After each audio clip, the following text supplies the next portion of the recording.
Bienvenidos todos los hermanos, hermanas, amigos, amigas que están conectados a la Escuela del Espíritu y también los hermanos que se encuentran ahora en forma presencial con nosotros.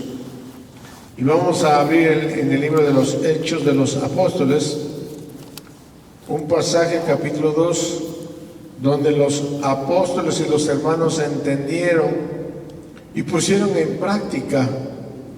Y eso de poner en práctica lo que estamos oyendo o de gestionar lo que estamos oyendo trae implicaciones no solamente personales, familiares, sino también de asuntos de la ciudad y de la nación. En Hechos capítulo 2, desde el versículo 42 al 47 dice: todos los creyentes que aceptaron y conocieron al Señor en aquel entonces, todos se dedicaban a las enseñanzas de los apóstoles.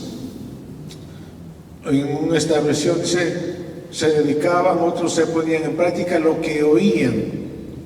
Primero las enseñanzas de los apóstoles, a la comunión fraternal, a participar juntos en las comidas, entre ellas la cena del Señor, y a la oración. 4 cosas importantes. Dice que se dedicaban a la enseñanza de los apóstoles.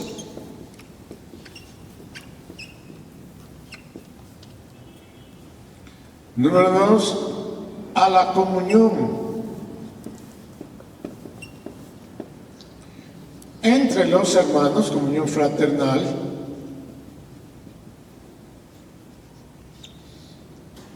A participar del pan, entre ellas la mesa o la cena del Señor.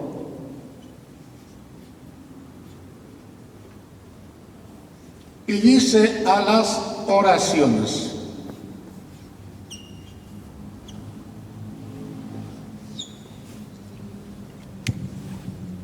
Luego dice, luego de que practicaban esto, dice un profundo temor reverente vino sobre todos ellos, los que estaban adentro y los que estaban afuera.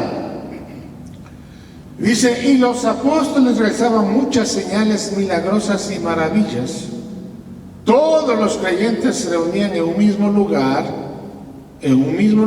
y compartían todo lo que tenían. Vendían sus propiedades y posesiones y compartían el dinero con aquellos en necesidad. Adoraban juntos en el templo cada día. Se reunían en casas para la cena del Señor y compartían sus comidas con gran gozo y generosidad. Todo el tiempo alabando a Dios y disfrutando la buena voluntad de toda la gente. Es decir, de los que no conocían al Señor. Y cada día el Señor, no eran estrategias humanas, no eran estrategias de los hombres o de la comunidad, sino que el Señor agregaba a esa comunidad cristiana los que iban siendo salvos. Número 1 dice que se reunían y participaban en las enseñanzas. Esto es tan importante entender. Generalmente nos reunimos para otras cosas menos que para escuchar las enseñanzas. Dice que se reunían no para cantar todo el día o cantar coritos o alabanzas, que es lo que muchas congregaciones hacen, y la gente se reúne no para aprender, sino para, dice, aquí es bonito porque cantan, aquí es bonito porque alaban. Entonces se reúnen para otras cosas. Por ejemplo, si preguntamos, hacemos una encuesta a los hermanos, ¿por qué vienen? Entonces la gran mayoría o todos vienen porque tienen necesidad. Bueno, yo tengo una necesidad de que Dios me sane, Bueno, yo tengo una necesidad en mi casa, yo tengo una necesidad con mis hijos, yo tengo una necesidad en mi trabajo, yo tengo una necesidad. Es decir, vienen o se reúnen para muchísimas cosas, excepto para aprender. Por eso estamos como estamos y tenemos la vida que tenemos y el mundo que tenemos. Porque venimos y nos congregamos para muchas cosas, excepto para aprender. Entonces la gente conoce menos del Señor, más posiblemente de la Biblia y menos del Señor.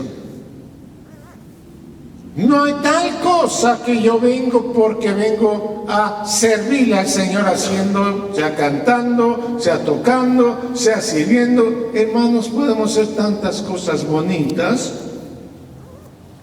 pero menos nos reunimos para lo fundamental, que las enseñanzas. ¿Cómo aprendemos si no hay quien nos enseñe?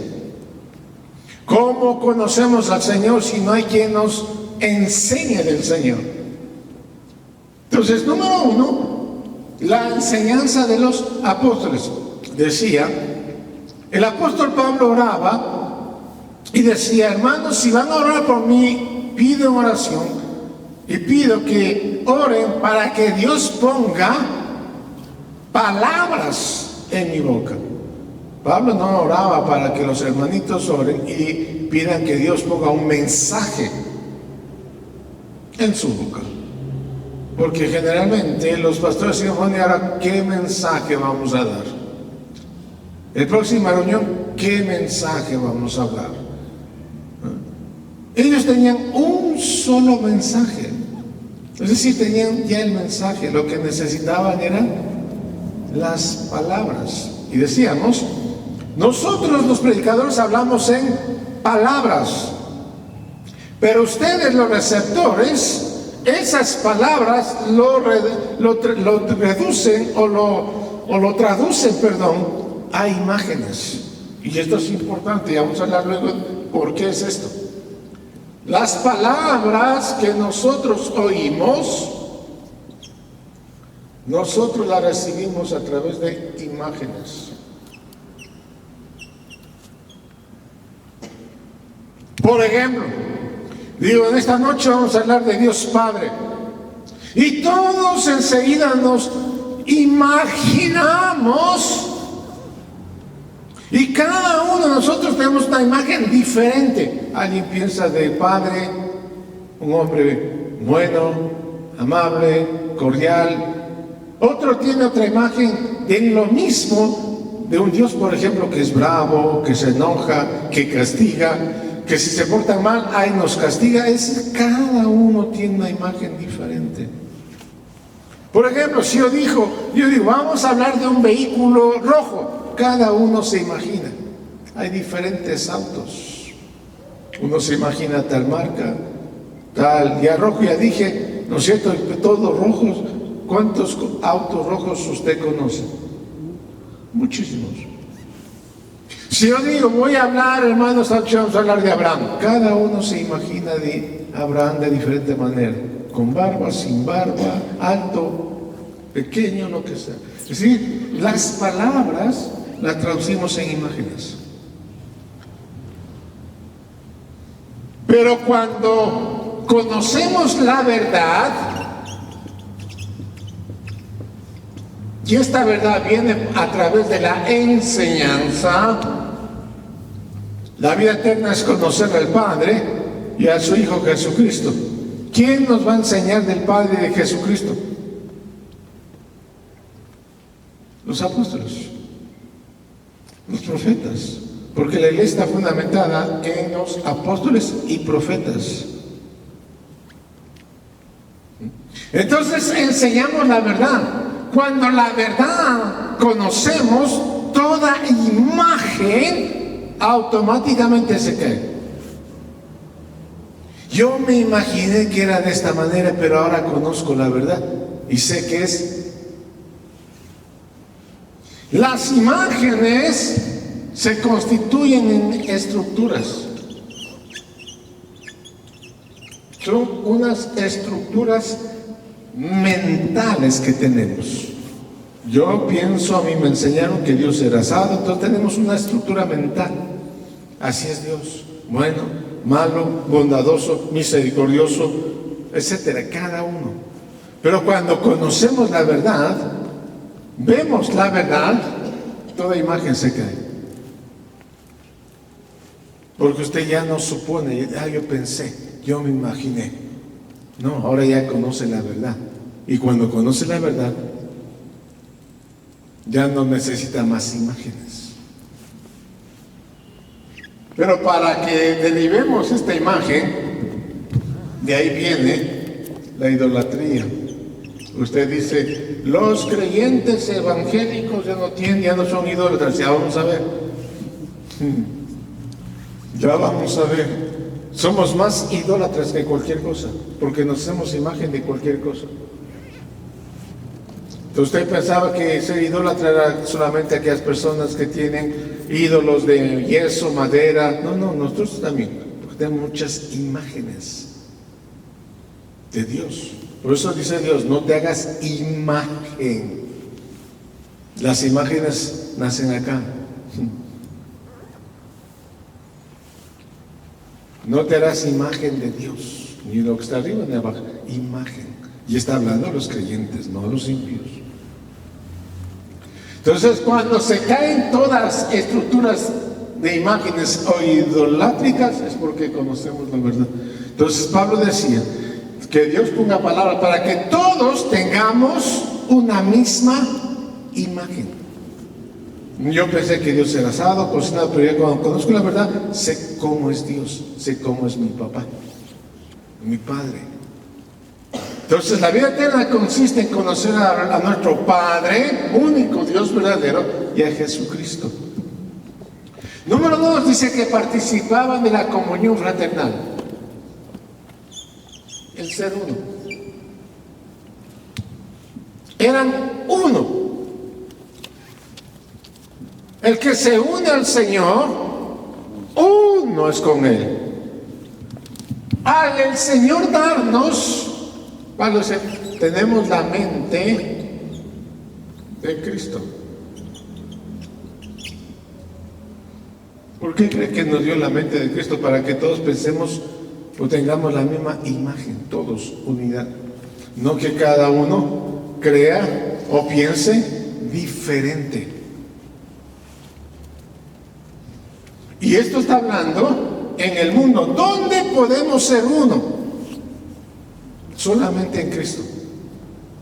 Si el hermano tiene a Cristo, somos uno. Si no tiene a Cristo, por más que sea creyente de 20, 30, 50 años, olvídese, nunca seremos uno, porque él tendrá diferente imagen. Y esto es importante. La comunión significa ser uno. Y no es que somos uno porque estamos juntitos, unidos, no, somos uno porque tenemos a Cristo. El que se une al Señor, uno es con Él. Y esto es tan importante entenderlo. Luego dice el pan, la cena del Señor. Y cuando hablamos de la comunión, nos damos cuenta también, antes de participar de esto, nos damos cuenta también que el amor es fundamental. Nosotros decimos, yo hago la pregunta, ¿cuántos aman al Señor? Claro, todo el mundo dice, ¿cómo no amar al Señor?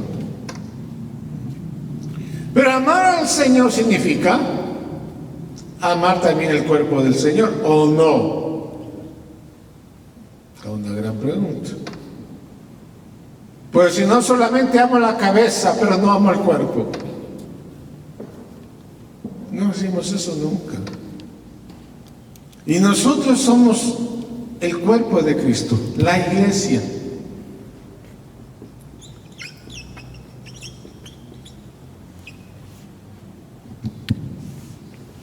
Somos el cuerpo de Cristo. O sea, si yo amo al Señor, también debo amar al cuerpo.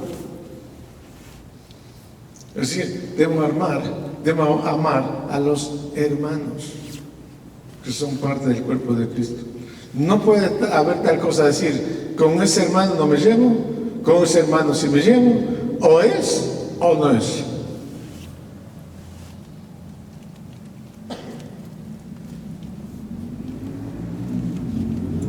¿Por qué estamos como estamos? Porque hay tantas enemistades, pleitos.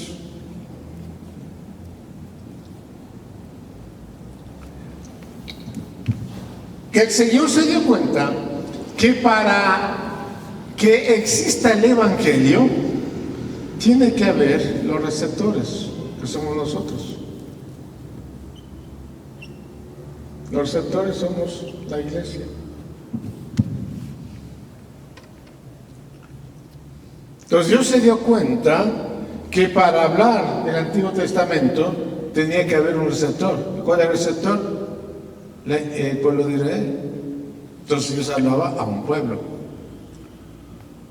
Las epístolas fueron escritas porque había un receptor. Por ejemplo, el apóstol Pablo escribe la carta a los Corintios, ¿verdad? Dice ahí, usted tiene, ¿no es cierto? La epístola de San Pablo a los Corintios. ¿Cuál era el receptor? Los Corintios. ¿Y qué hace usted leyendo a los Corintios? Una gran pregunta, ¿verdad?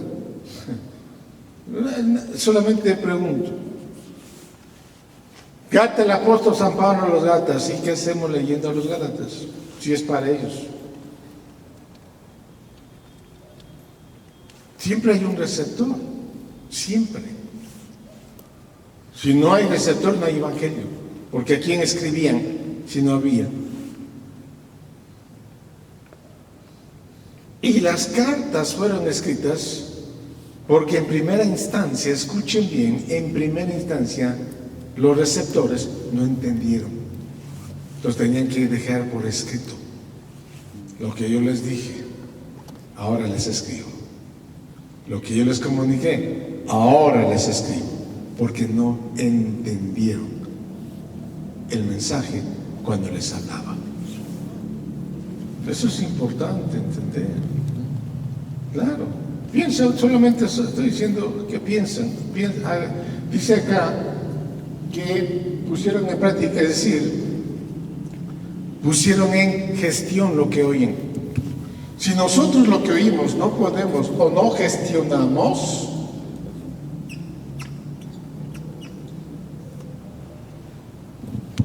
nos hacemos oidores olvidadizos. Podemos recibir 1000 mensajes porque estamos acostumbrados de que nada más era un mensajito.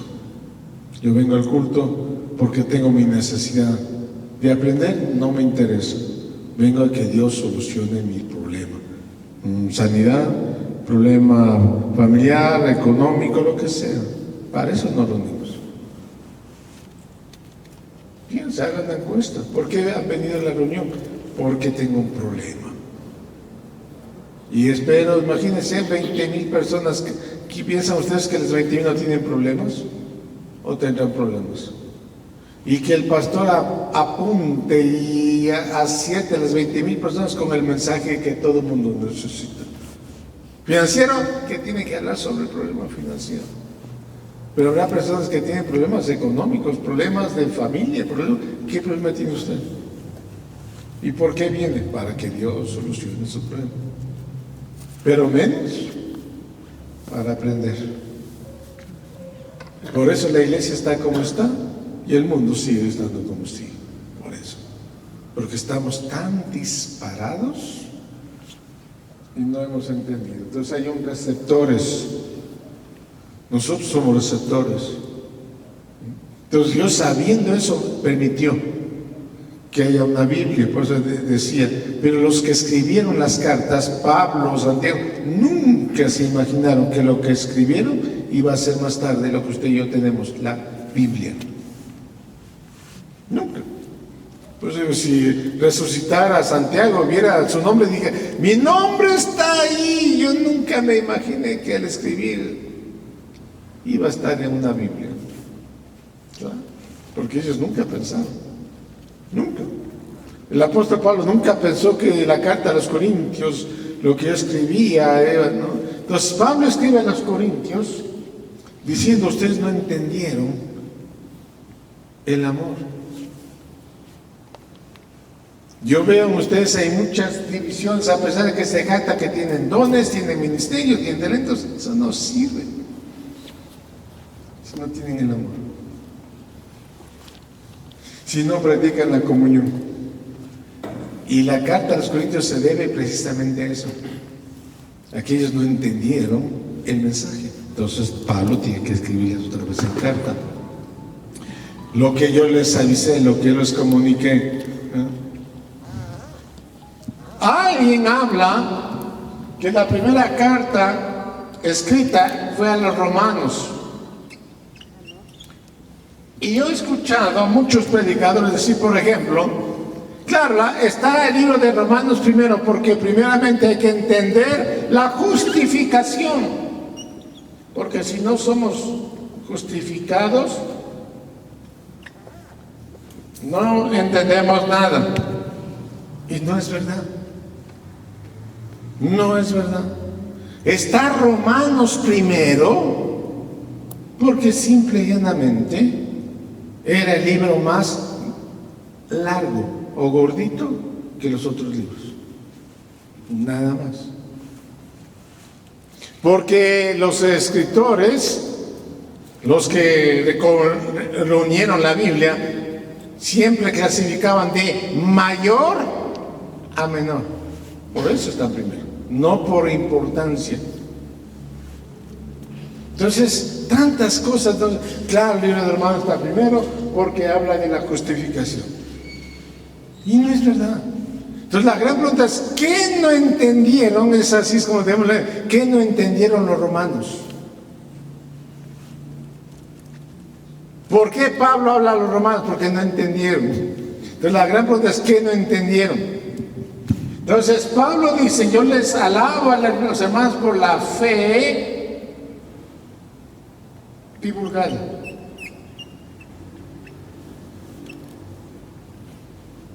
Y lean bien la Biblia. Por la fe divulgada. O sea, les felicito porque su fe es divulgada.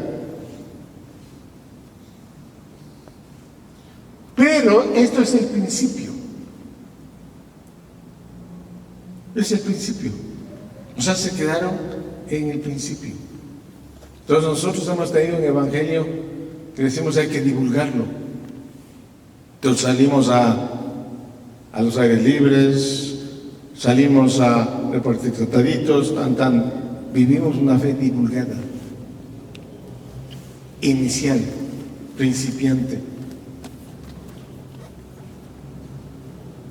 Por eso tenemos, y creemos que al hacer eso ya. Entonces Pablo les habla, dice, su fe ha sido divulgada, por eso tal vez les animo, pero ahí nomás se quedaron. Esto habla de un nivel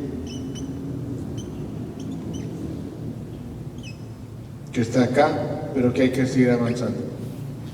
Es decir, ustedes se contentaron en que son justificados y listo, ya Jesús me justificó, ya listo, que venga el Señor. Y no entendieron para qué el Señor nos justificó. Han pasado 20 siglos y no hemos entendido para qué somos salvos. Como digo, a veces la salvación pensamos que es la baldosa cuadrada y de ahí nos salimos. Cuidado por acá, cuidado por acá, cuidado por acá, y ahí nos quedamos. Pero cuando conocemos la justificación vemos que es tan amplia y que ahora sí tenemos libertad para hacerlo.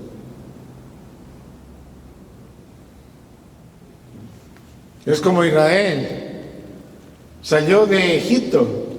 Para muchos pensaron que eran libres. ¿Libres de qué? Si vemos a Israel que salió de Egipto, pero seguían esclavos acá en su corazón. Entonces hay mucha gente que ha sido salva, entre comillas, pero vive, cuidado con esto, cuidado con otro, más esclavos que cualquiera. Porque nunca entendieron la salvación del Señor, ni conocieron. Entonces, hablamos luego del amor, que es tan importante. Si yo digo que amo al Señor, debo amar a mi hermano. Si digo que amo al Señor y no amo a mi hermano, dice el apóstol Juan, soy mentiroso. O sea, así de claro. Luego dice que participaban del pan y acá abundaba para esto la generosidad.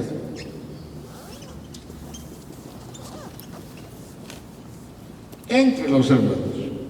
Si no hay generosidad, significa que Cristo no ha crecido en nosotros. Si vivimos igual que hace 30, 40 años, igual, no ha crecido nada. Nos hemos vuelto nada más que puros religiosos. Y participaban de las oraciones. Cuando la iglesia hacía estas 4 cosas, entonces Dios intervenía.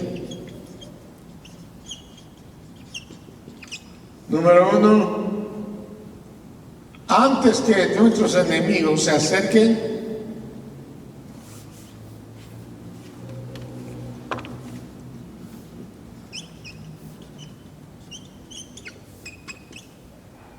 Dios los hacía huir.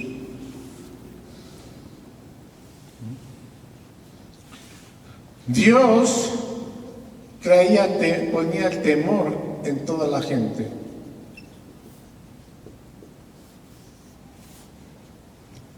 Alcanzaban el favor de Dios en la gente. O sea, era Dios quien obraba. Milagros, señales y maravillas comenzaron a suceder.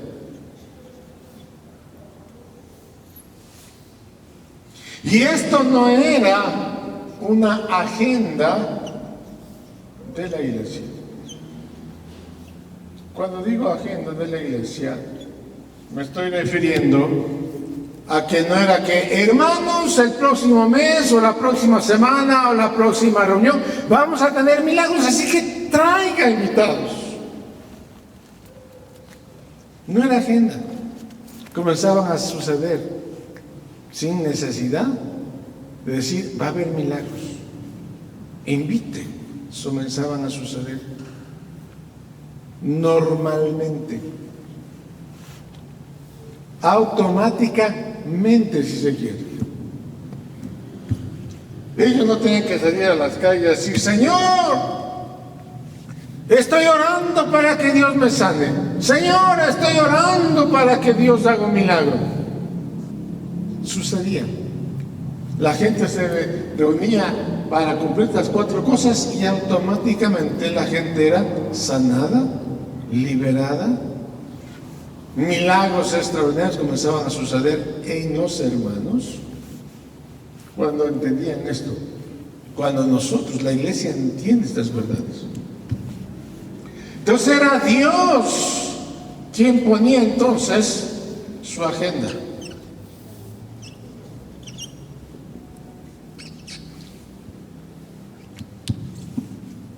Dios, entonces, hacía huir a los enemigos, ponía temor, favor, milagros. En la medida que nosotros, todos nosotros, la iglesia, trabajemos,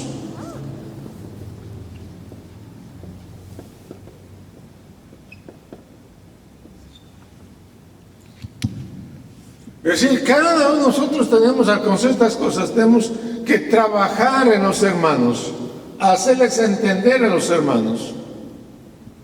Decíamos que ya no tenemos la agenda privada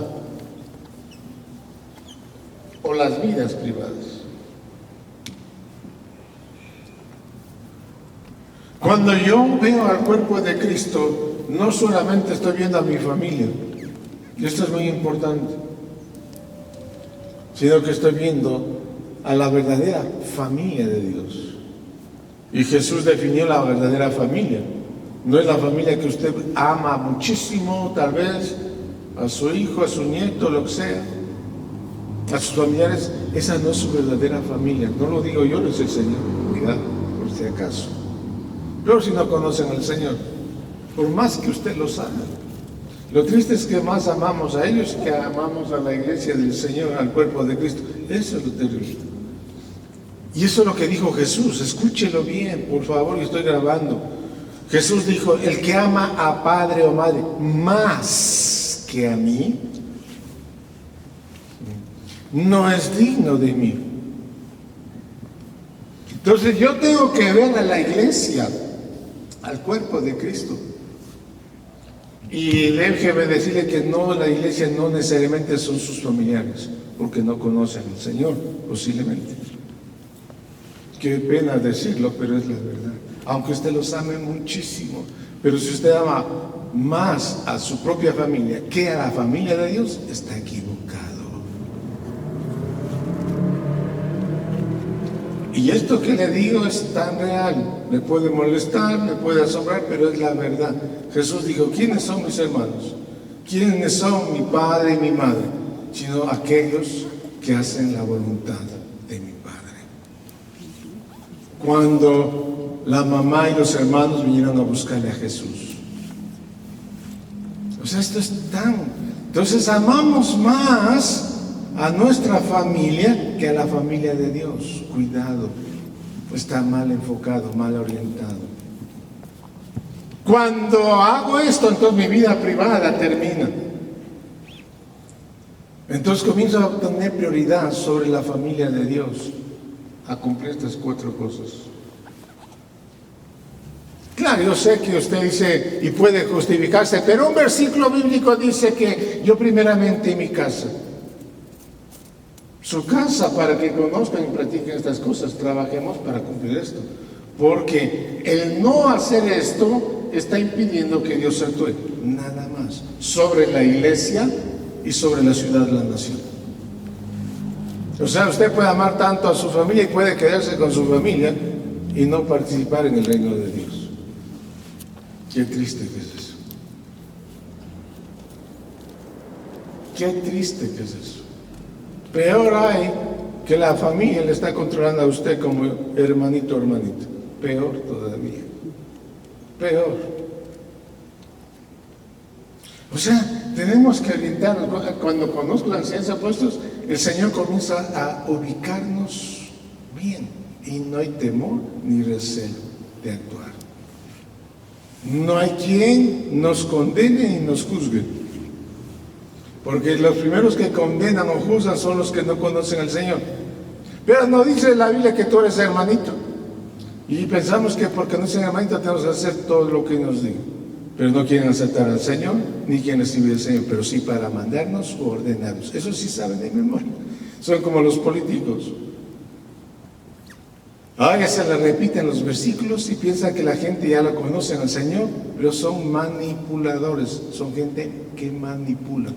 Y hay muchos en la familia que no son de Dios, que manipulan a los creyentes. Es decir, viven manipulados del mundo antes de Dios. Decíamos la reunión anterior, es triste ver en nuestro medio, porque pensamos que hay una vida o una salvación privada, la salvación solamente para mí, única y personal y nadie más. Entonces vamos a creyentes que tienen 40 años de conocer al Señor ellos, pero ninguno más de su familia, porque tienen una vida privada, porque creyeron que era solamente para ellos y para nadie más. Entonces han pasado 30, 40 años y no quieren conocer al Señor. Y están pensando y diciendo, bueno, algún día cuando sea la voluntad de Dios. Hace 2000 años, porque fue la voluntad de Dios que Cristo fue a la cruz, porque fue el deseo. Entonces no tengo que preguntar, ¿será? ¿No será? En el tiempo de Dios. Ya hace 2000 años fue el tiempo. Entonces este es para sacudirse, despertarse, trabajar. Trabajemos para que esto se dé. Dice la iglesia, todo el tiempo alababan a Dios. A la alabanza a Dios no era solamente cantar una canción o decir, no, todo el tiempo, las 24 horas, yo alabo al Señor cuando estoy en casa, cuando estoy con mis amigos, todo el tiempo. Soy un adorador todo el tiempo para Dios. No solamente cuando canto o solamente en la reunión, todo el tiempo. Por eso es importante las enseñanzas. entender y ubicarnos correctamente. Entonces tenemos que trabajar para esto. Claro, trabajamos para nuestra vida. Yo, mi familia, mi casa y para nadie más. Y allá el resto. Estamos tan equivocados. Por eso tenemos una iglesia débil, una iglesia que no ha hecho impacto en la sociedad, en la nación. Porque cuando la iglesia practica estas cosas, Dios tiene un destino para cada ciudad o nación. Destino. ¿Qué es lo que Dios va a hacer con esta ciudad? ¿Qué Dios va a hacer con esta nación? Pero cuando hay esto, cuando no hay vidas privadas, que mucha gente tiene vidas privadas, esa fue la razón de escribir el apóstol Pedro su carta. Y por eso dice la interpretación, tenemos la palabra profética más segura, que es Cristo, es la palabra profética, Cristo, no es la palabra dada por un profeta, que un domingo, una reunión, tal, no, es Cristo. Y no es de interpretación privada, no es dada a una sola persona, sino que es dada a la iglesia. Dejen de tener vidas privadas. Es que yo no me reúno porque tengo compromiso con tal o cual y no participo. Entonces, los únicos que perdemos somos toda la iglesia. Por eso tenemos que trabajar para que la gente entienda estos 4 principios que son universales.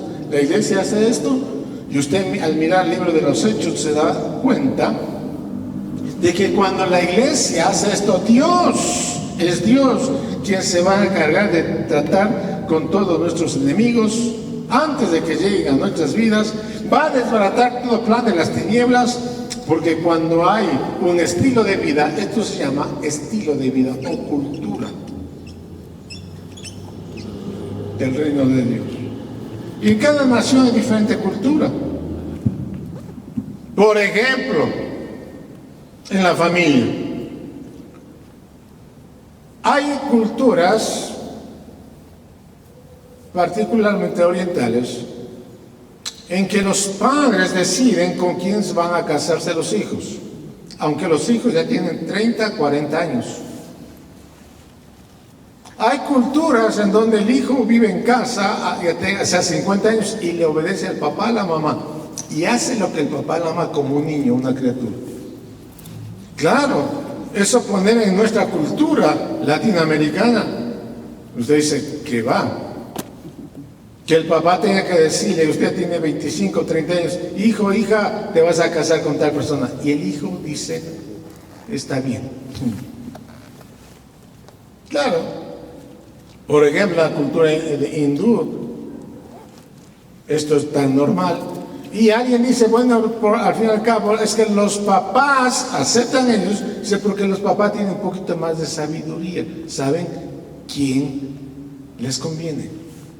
Algunas veces aciertan, otras veces no.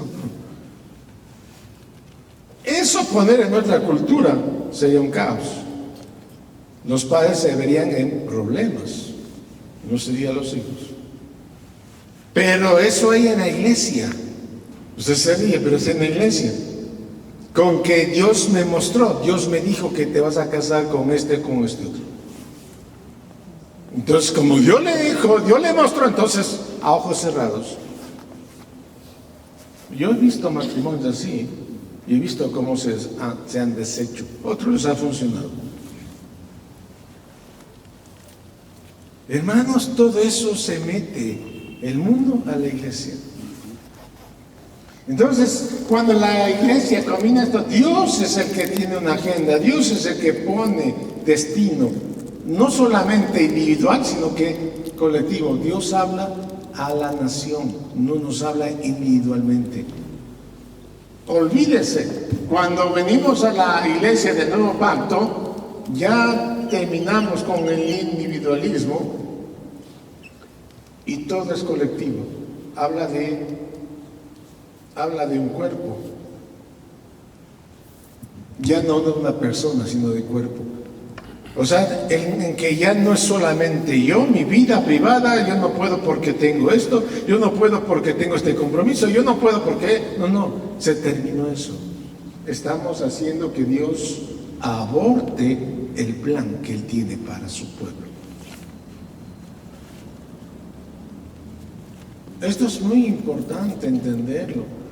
Si nosotros no entendemos, seremos otra generación que va pasando porque no hemos entendido. Ahora, no estoy diciendo que deje de amar a... No estoy diciendo eso. Estoy diciendo que la prioridad para el Señor era todos aquellos que hacen mi voluntad, nada más. Esa es la verdadera iglesia, es la que vamos a pasar por la eternidad juntos. No su familia, ni tampoco Dios viene para que tú tengas una linda familia, sino Dios está edificando, dijo, a mi iglesia. No dijo, sí, yo estoy edificando a cada familia en cada parte del mundo. No, olvídese. Dios dijo, mi iglesia, el cuerpo, no tu familia. Esto es tan importante entenderlo, hermanos. Porque pensamos, o tanto tiempo hemos hablado de que Dios tiene un plan para mi familia, para cada familia. No, Dios no tiene ningún plan para cada familia, tiene un solo plan para su iglesia. Y la iglesia es todo aquel que hace la voluntad del Padre, nada más. Entonces esto es ubicarnos. Estas enseñanzas apostólicas es ubicarnos para hacer bien la tarea, para no malgastar el tiempo y el esfuerzo. Una de las cosas que nosotros tenemos que ver es que si nuestro tiempo y esfuerzo está bien canalizado. Porque a veces creemos que como tenemos tantos ministerios, yo con tal de que pertenezco al ministerio de danza, de alabanza, de mujer, ya pienso que estoy realizado. Hermanos, es vivir engañados. Es perder el tiempo y el esfuerzo en hacer cosas que Dios nunca nos mandó a hacer. Creer que estamos bien porque pertenecemos a tal ministerio, creer que estamos bien porque somos parte de él, y creer que estamos mal porque no somos parte de nada. Tan equivocados. Yo debo saber que soy parte del cuerpo de Cristo y que estoy llamado para esto, para trabajar para esto. Cuando trabajo para esto, Dios se encargó de arreglar nuestras finanzas del pueblo. Todos tenían todas las cosas en común, no les faltaba nada. Tenían favor con toda la gente. La gente más bien tenía temor de nosotros. O sea, la iglesia cuando hace esto es altamente peligrosa para la ciudad y para la nación. Altamente peligrosa. Tenían todas las cosas, ¿no? Entonces, y dice que lo más importante, el Señor añadía cada día, no cada 8 días o cada reunión, sino cada día los que habían de ser salvos. Es decir, no tenían que estar en extensos programas de evangelización ni obra misionera. No tenían necesidad de decir, vamos hermanos a evangelizar, a ganar almas, porque pensamos que ganando almas, tiempo y esfuerzo. ¿Quiénes pueden? Se terminó el voluntarismo. Los que pueden. Es decir, si es que en mi vida privada no hay compromisos. Si tengo compromisos, siento mucho. Allá ustedes, pero Él les acompaña nomás, o sea, estoy... Hermanos, la comunión fraternal. Es decir, ¿por qué? Porque cuando estamos unidos juntos hay mayor densidad de Cristo. Y cuando hay mayor densidad de Cristo, Dios comienza a hablar a la iglesia y tiene destino. No solamente para sentirnos bien nosotros, de nación. Estamos en elecciones. Y estaba preguntando, ¿y ahora qué presidente vendrá? ¿Será igual que el de Venezuela? ¿Y será igual que el otro? Hermanos, preocupados. Y lo peor de todo es que hay tanta división entre los mismos hermanitos, en un partido político, otro en otro, ¿Y el amor fraternal dónde quedó? Por eso estamos como estamos y tenemos la vida y el mundo que tenemos. Por eso, porque no hemos entendido. Porque buscamos o pensamos que tal candidato gana porque me va a dar a mí, dice que me ofrece tal cosa. No importa lo demás, pero me ofrece. A mí, o sea, privado, a mí. No buscamos el bien de los hermanos, el bien de la sociedad, sino el beneficio propio. Por eso estamos como estamos y el mundo que tenemos. Y hay muchos que viven engañados. O sea, es que en una profecía Dios le ha mostrado a no sé quién que Él va a hacer. Entonces, como Dios le ha mostrado, vamos a votar por Él. ¿Cuán engañados estamos? Nos dio la mente de Cristo. O sea, hermanos, se supone, entonces yo siempre digo, se supone que al tener la mente de Cristo somos un poquito más inteligentes o sabios que los demás. Se supone, o se debería de suponer.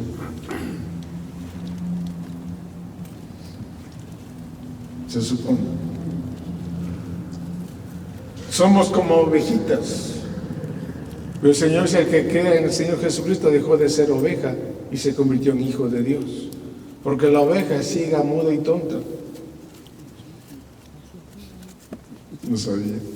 ¿Qué es una oveja? Es una oveja ciega, muda y tonta.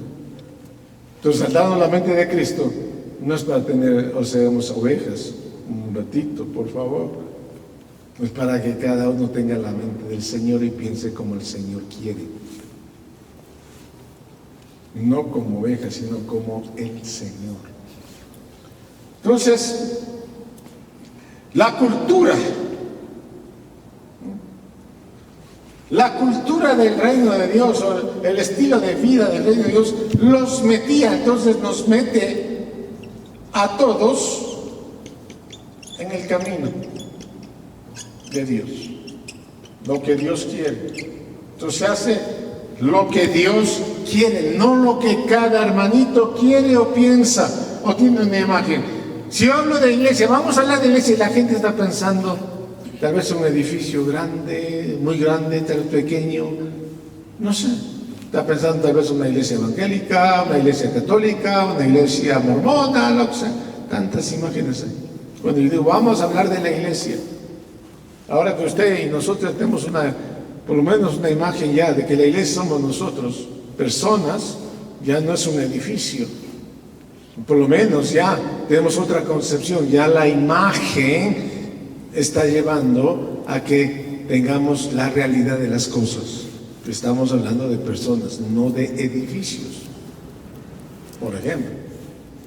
Bien, hablamos de imagen. Entonces, hace que esto nos meta a todos en el camino de Dios, en la mente de Dios. Entonces, la Biblia habla de un rey Josías que narra en Segunda de Reyes, capítulo 22, para la lección en casa. Pueden leer la historia de Josías que está en Segunda de Reyes 22 o en Segunda de Crónicas, capítulo 34. Josías era apenas un muchacho de 8 años que comenzó a reinar, a los 8 años.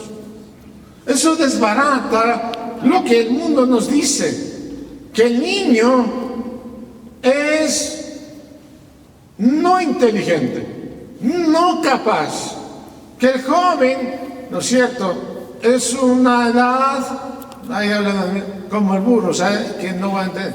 Mentira. Porque cuando el niño es bien entrenado desde que nace, está capacitado para hacer la obra de Dios. Recuerden que el mundo habla mentiras. El único que habla verdad se llama Cristo el Señor. Entonces habla de un rey llamado Josías que a los 8 años, él hizo lo mismo que esto. Está en el Antiguo Testamento. Usted va a ver. La Biblia dice que el rey Josías a los 8 años lo primero que hizo fue traer la ley de Dios, la enseñanza. Vamos a traer la ley de Dios y vamos a enseñar lo que dice la ley. Claro, hablaba en el Antiguo Testamento. Esto es la doctrina apostólica, la enseñanza apostólica.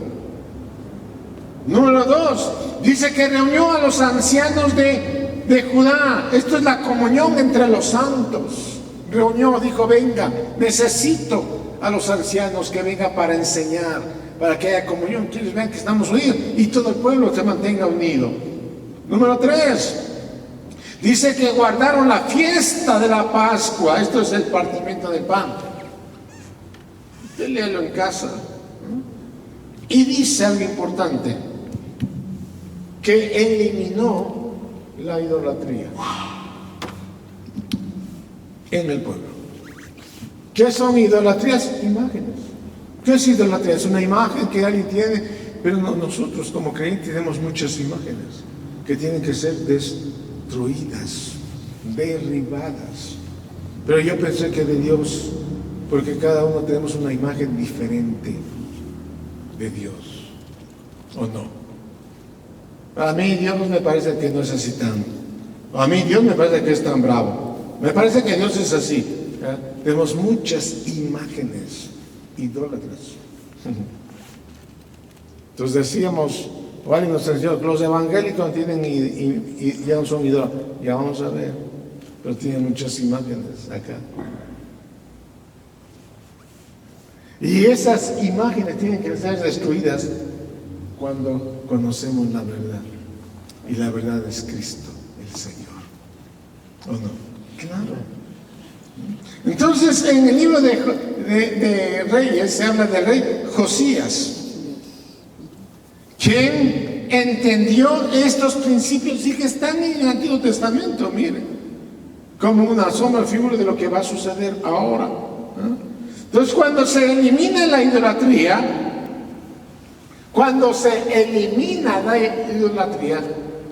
entonces funcionan las oraciones justas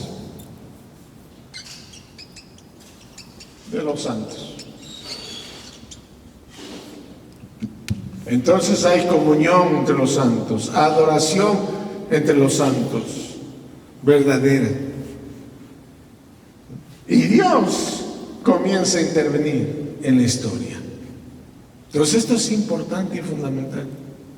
Cuando nosotros trabajamos para esto, trabajamos, todos tenemos que trabajar, no tiene que el pastor venir, hermanitos, vendrán la próxima semana para tomarles nota o alguna sepa. Yo sí vine porque sí me vio tú. No olvídese, es para mucho más. La importancia de reunirnos para esto, para que Dios actúe a favor nuestro. Ya no solamente es individual, olvídese. Yo vine para ganar el favor de Dios, olvídese. Dios dice, yo voy a trabajar ya no con individuos, sino voy a trabajar con mi cuerpo. Entonces la gran pregunta, ¿no es cierto? ¿A cuántos aman al Señor? Tenemos que amar a la iglesia. Y la iglesia no es que el ministerio tal o cual, o yo amo, no, la iglesia somos hermanos de carne y hueso que estamos sentados juntos, nada más. Si no amamos a la iglesia, a los hermanitos, no amamos al Señor. Es lo que está hablando el apóstol Juan. Lea las cartas del apóstol Juan. Le hacemos a Dios mentiroso. Entonces, si usted ama más a sus familiares que no son creyentes, más que a los mismos creyentes, está mal. ¿Oyó? Está mal. Ahora no estoy diciendo entonces vaya y odie, no, estoy diciendo vaya y hables, que ellos deben conocer y deben ayudar a hacer lo mismo, nada más, a que vivan esta cultura del reino de Dios. Ahora como hay tanto internet, entonces están conectados, hablo porque no pueden venir, viven lejos, está bien, otros países está bien, pero los que vivimos acá en la ciudad, o sea, supuestamente no debería de haber pretexto alguno. Se elimina la violencia, se elimina la corrupción, se elimina todo si hacen estas cuatro cosas. Entonces el gobierno no tiene que estar poniendo policía en cada esquina ni en cada casa para que haya seguridad. Cuando la iglesia hace estas cosas, hay seguridad tanto para la iglesia como para los de afuera. Pero eso tenemos que entenderlo todos. No solamente un grupito de hermanos, sino todos. Así que anhelo y deseo que cada uno de ustedes haya dicho en esta noche: Señor, yo quiero ser parte de ese plan, donde mi agenda se haga a un lado, caiga y se imponga la agenda de Dios. O sea, lo que Dios quiere, no lo que yo, sino lo que Dios quiere. Oremos. Padre, te damos muchísimas gracias por este tiempo y esta hora. Permite que seamos parte de tu mover, que esta generación sea una generación entendida, que esta generación sepa y trabaje por lo que Dios quiere trabajar, que esta generación trabaje en los negocios del Padre. Como dijo Jesús, es necesario estar en los negocios. Cuando estamos en tus negocios, todo es suplido. Todo, absolutamente todo. Nuestros familiares, Señor, también conocerán al Señor y harán lo que el Señor dice, no lo que nosotros queremos, sino lo que el Señor. Y esperamos, Señor, que la iglesia, el cuerpo, la familia verdadera es la familia de los que hacen la voluntad del Padre. Te lo pedimos, Padre, en el nombre de Jesucristo. Amén. Y amén. Recuerden las reuniones los días domingos a las 9 de la mañana. Les esperamos y buscar el código.